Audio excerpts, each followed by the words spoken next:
મુખ્યમંત્રી ભૂપેન્દ્ર પટેલ આવતીકાલે અંકલેશ્વર ખાતે 637 કરોડ 90 લાખના વિવિધ વિકાસ કાર્યનું ખાતમુહૂર્ત તથા લોકાર્પણ કરશે. આ કાર્યક્રમમાં રૂપિયા 586 કરોડ 2 લાખના વિકાસ કામોનું ખાતમુહૂર્ત અને 51 કરોડ 88 લાખના નવનિર્મિત પ્રકલ્પોનું લોકાર્પણ કરવામાં આવશે. સોમવારના રોજ અંકલેશ્વર ખાતે રાજ્યના મુખ્યમંત્રી અંકલેશ્વરના મહેમાન બની રહ્યા છે. તેમના દ્વારા વિવિધ ક્ષેત્રમાં 637 કરોડ 90 લાખના વિવિધ વિકાસ કાર્યોનું વિવિધ ખાતમુહૂર્ત તથા લોકાર્પણ કરશે. શિક્ષણ વિભાગ અંતર્ગત 18 કરોડ 29 લાખના 17 કામો હાથ ધરાશે. આમાં 4 કરોડ 82 લાખના 8 કામોનું ખાતમુહૂર્ત અને 13 કરોડ 47 લાખના 9 કામોનું લોકાર્પણ થશે.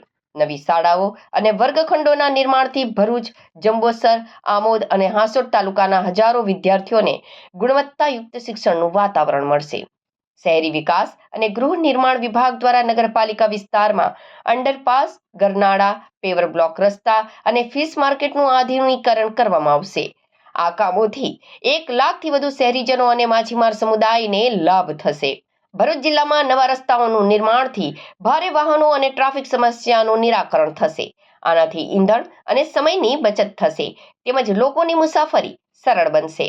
આરોગ્ય સુખાકારી માટે 1 કરોડ 95 લાખના ખર્ચે પૂર્ણ થયેલી 3 વિકાસ કામોનું લોકાર્પણ કરવામાં આવશે. નેત્રંગ તાલુકામાં 1 આરોગ્ય કેન્દ્ર, 1 પેટા આરોગ્ય કેન્દ્ર અને આમોદ તાલુકામાં 1 પેટા આરોગ્ય કેન્દ્ર જનતા માટે ખુલ્લા મૂકવામાં આવશે.